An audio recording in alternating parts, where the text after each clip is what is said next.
Welcome to today's pattern drafting. As earlier mentioned, we are drafting basic trouser block, and to start the pattern, I'll start by drafting out my margins, the top and side margins. This is to make a balanced pattern, and you will eventually along the line see why the margin had to be drawn.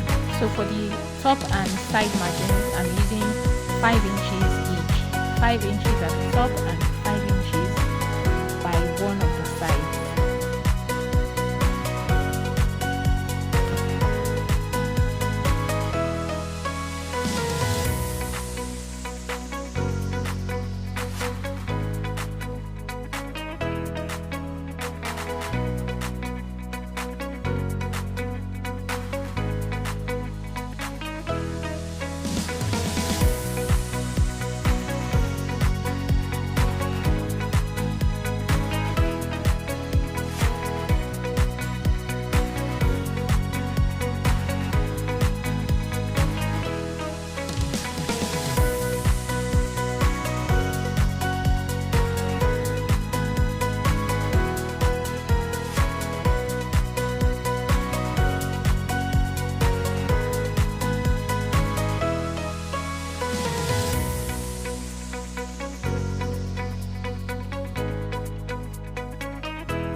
The first measurement to be taken is the crouch depth.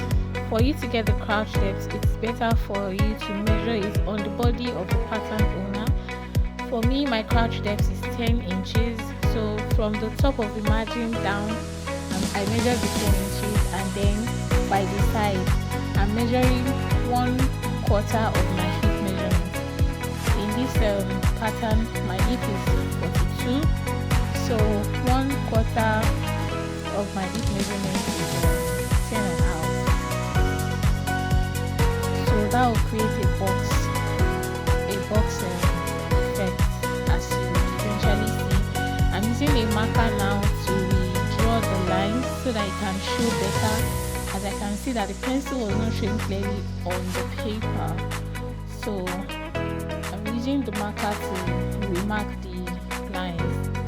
Those are the top and side margins, and then you see the crouch depth, which is 10 inches from the top line, and the hip, 1/4 of my hip, which is 10.5 inches.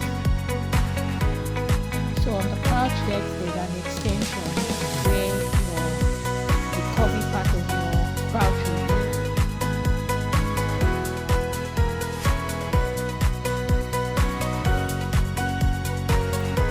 To get the extension of the crouch, I'm going to be dividing, for the front, I'm going to be dividing my hip by 20 inches. So when you divide 42 by 20 inches, I'm going to be getting 2.1 or 2.2 thereabouts. And that's the measurement I took for the extension. And then on the CF, I took in half inch inside, so that there can be a slant in the front of my trouser crouch. This allows the trouser to sit very well. Now I'm using the marker to shape the crouch line so that you can see properly.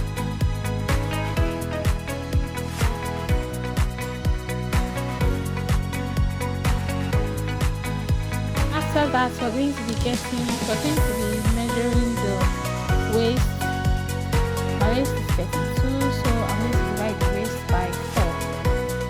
That will give us 8 inches. I'm adding 1 inch extra as seam allowance for both sides. So I'm measuring 9 inches, as you can see. Then I'm going to connect. So at the waistline, I'm going to raise it by 1/2 inch. Raising it by 1/2 inch will allow for my waistline to be slanted in front. It also allows your pants waist to sit properly on your waist. So I'm using my French curve to connect the center front to the side side seam. As you can see, this waistline is planted now. Then I'm going to connect the waist to the hip.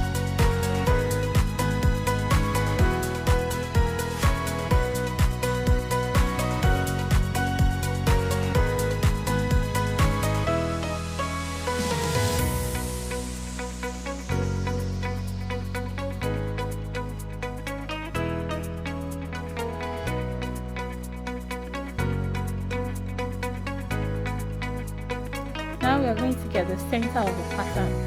The center of the pattern will help us to effectively divide the front pattern equally, so that it does not one side is not more than the other. So I will be measuring on the pouch all through from the hip to the end of the pouch, with the additional 2.2 inches that was added to get my pouch. And the middle point is I think 6.3. So I'm measuring that 6.3 all the way from the waistline down to the hem, and then I'm going to be connecting it with my ruler.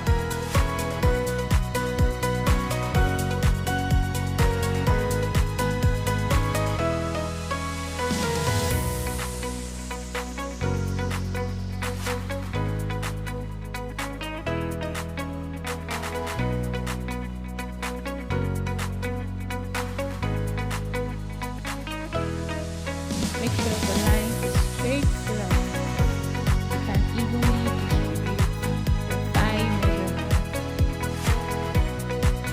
all the way down. Next up, we're going to be measuring the thigh. The thigh is 24 inches. I'll be dividing it by 2, and that will give us 12. So for the 12, I'll be measuring 6 on both sides. That's from the newly drawn line, so that it can be evenly distributed. So 6 on both ends, and that gives us 12 inches. Then I'm going to be measuring my knee length from the waist. My knee length from the waist is around 23 inches, and so I'm drawing the knee length part so that I can know where my knee is. And then the circumference of my knee is 18 inches. I'll divide it again by 2, that will give us 9, and then I will share them evenly on both sides. That will be 4.5. Adding the seam allowance on both sides, that will be 5 inches on both ends. And then I'll take the same measurements down to the hem, because I want a straight pant. From this pattern, you can create any kind of design, any kind of pant design you want, be it straight, pencil, palazzo, even draped trousers. This is a basic pattern block which can be adapted to any design of your choice. So I'm bringing the same measurement down 5 inches on both sides, and then I'm going to be connecting them. Now I'm measuring my hem allowance, which is 2 inches, so that it can tell me by just looking at the pattern that my hem allowance is 2 inches, and I will not need to forget that and make a mistake when I'm using the pattern. So I'm connecting the hem to the knee, and then from the knee to the hip. That's the sewing seam, the seaming side.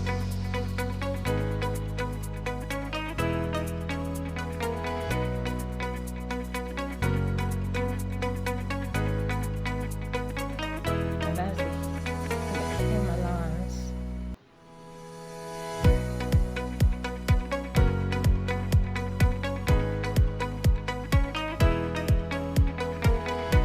I'll be using the French curve instead to connect from the knee to the hip, and I'll use the other side of the seam of the French curve to smoothen every sharp corner, because we don't want the sharp corner, we want it to be smooth, so that I can lay flat and beautiful on the body without any strain.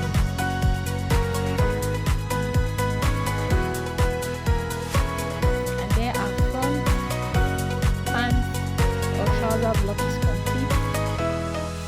same pattern, you're going to draft out the back, and then you eventually trace out both front and back differently or separately to use.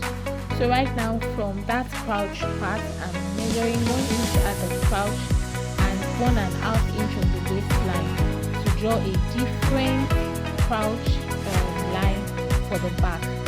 Now connecting that 1 inch point and 1.5 inch point, I'm going to be extending it up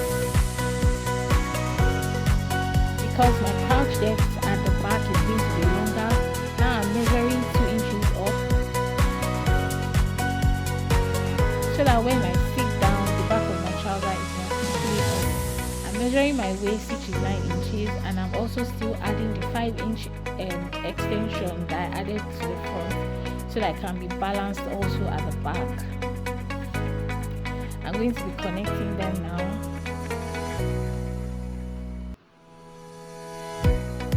Then for my new crouch measurement, I'll measure my hip with the seam allowance and mark it. It will be extended because I already extended the back crouch part. It can be the same thing. Then I'll be connecting the waist to the hip and then down to the end.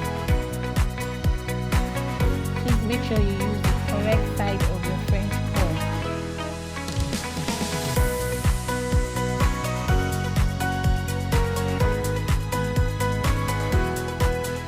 A balanced side, since that part is really deep inside, I'm going to be extending it by 1/2 inch. And then for the crouch of the back, I'm going to be dividing my hip measurement by 10 instead of 20. For the front, I divided it by 20. For the back, I'll be dividing it by 10, and that will give me a little bit above 4 inches. This will allow your bum to sit properly in because you have bum at the back, but there's no bum in the front. So the crouch for the back is longer and slantier than that of the back.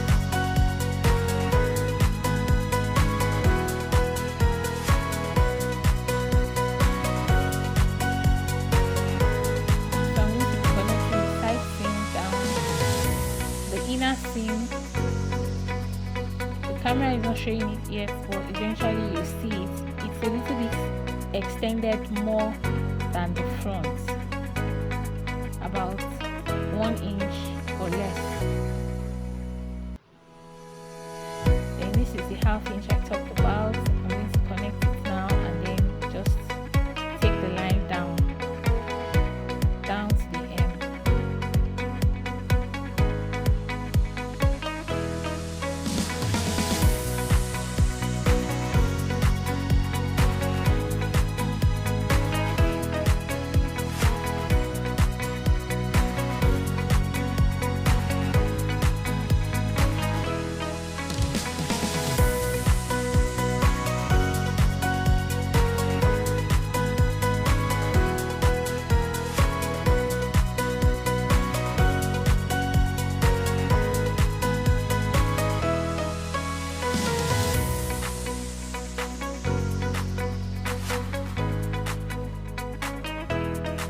So that's my new side seam for the back, and I have the same inner seam with the front. And there you have it, the basic pattern, the basic trouser pattern without that, of course. You necessarily don't need that on your pants, but if you need that, then you need to be adding your that measurement to your waist measurement, and that means your pattern will be extended. Probably be straight line depending on how curvy you are, and then in the middle of your waist you can mark out your dart. That's the only difference. But with this kind of pattern, you don't necessarily need a dart for your pants, because with this pattern your trouser is going to sit very well perfectly on you if you do it exactly as it has been illustrated for you here. So that's all, guys. Thank you for watching.